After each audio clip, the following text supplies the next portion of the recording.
चंबल एक नदी का नाम नरेश सक्सेना। ये महाराजा रंतिदेव के अग्निहोत्र में काटी गई सहस्त्रों गायों और बछड़ों के खून से सनी नदी।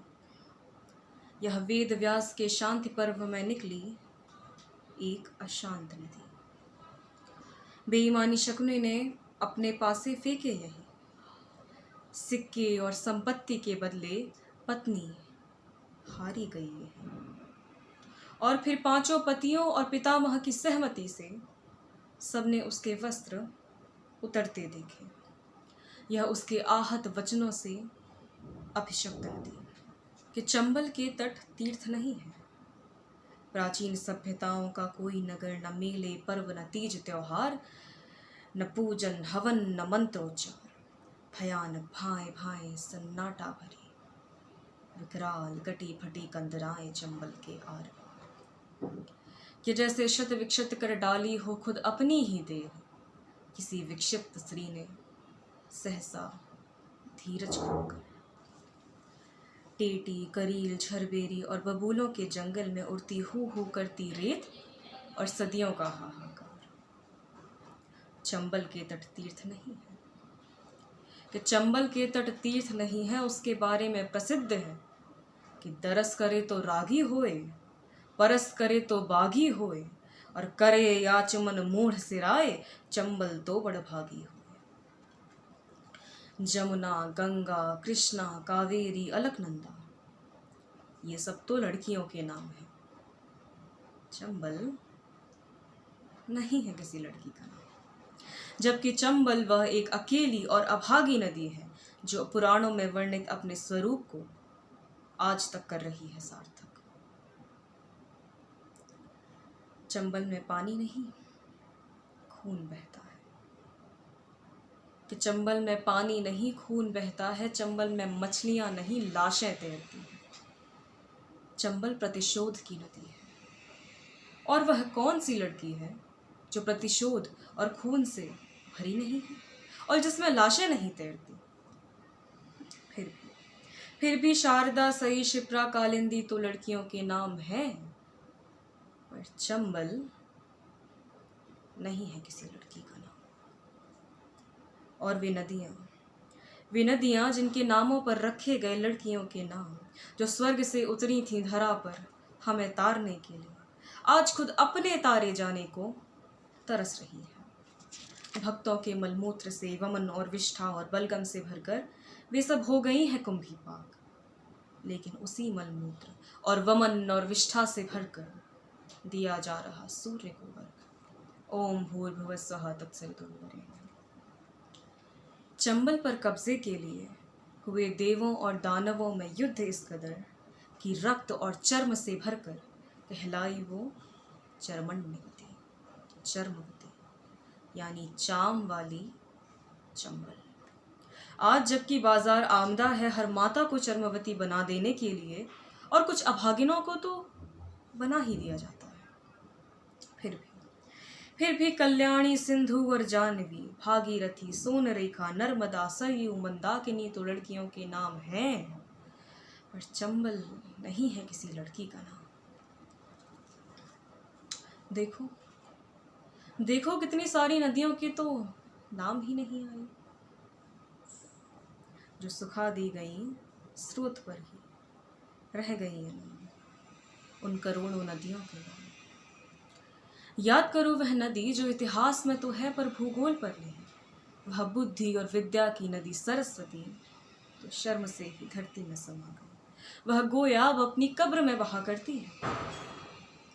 चंबल की बेटियों के नाम हुए फूलन देवी, कुसुमा नायन, गुल्लो बेटी। फूल, कुसुम और गुल।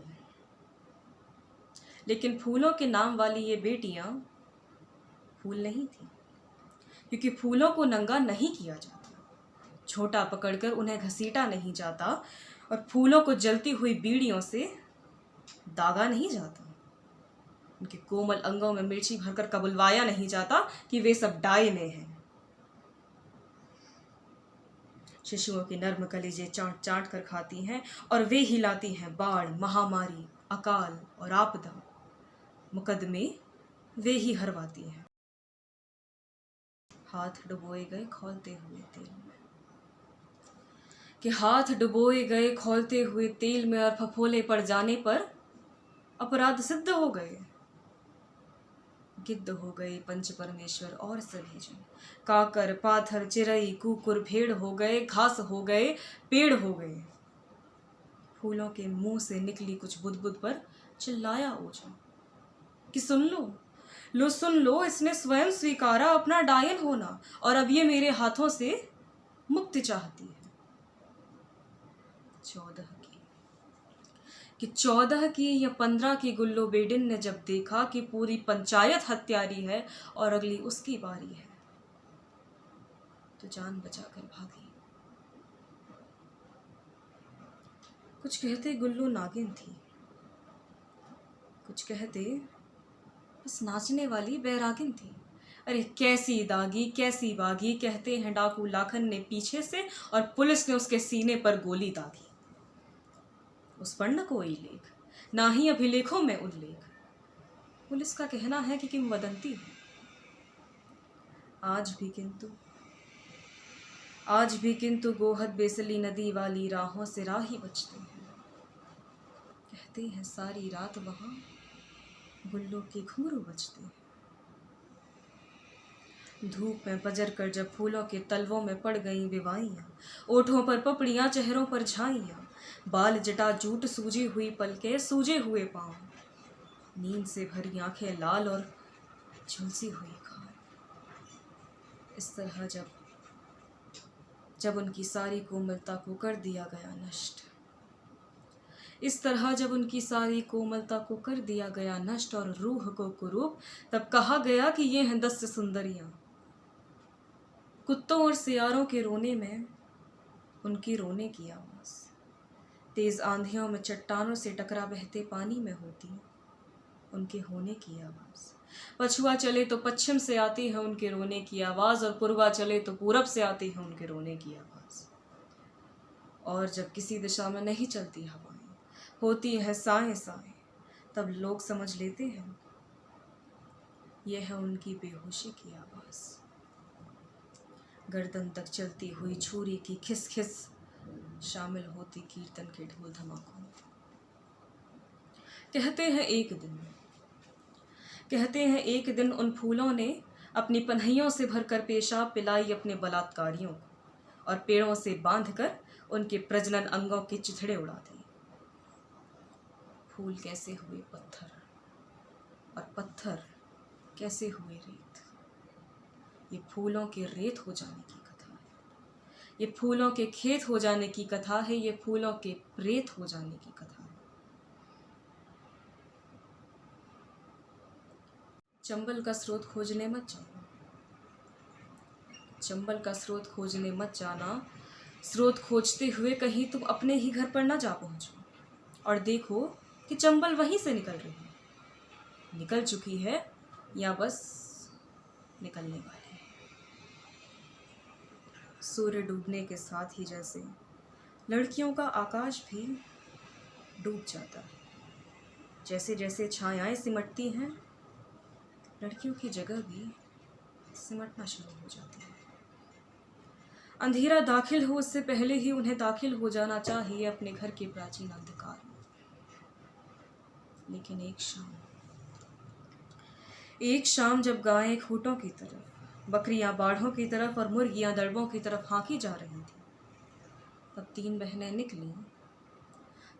बहनें निकली घर से तालाब में डूबने के लिए। तो बड़की बोली, पहले मैं डूबूंगी, क्योंकि छुटकी को डूबते हुए तो मैं देख नहीं पाऊंगी। तो छुटकी बोली, जिज्जी तुम नहीं रहोगी तो अकेले मुझे डूबते हुए कितना भय लगेगा। सुनकर मछली ने छुटकी को चिपटा लिया और बोली, हम तीनों बहनें साथ में डूबेंगी।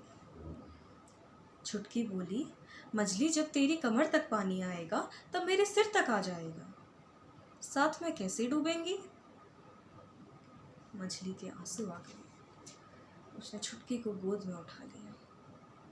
छुटकी बोली, छुटकी बोली, मछली तुम्हें तो तैरना आता है, तो कैसे डूबोगी? मैं गले में पत्थर बांध लूंगी, लेकिन रस्सी तो आप लाई नहीं।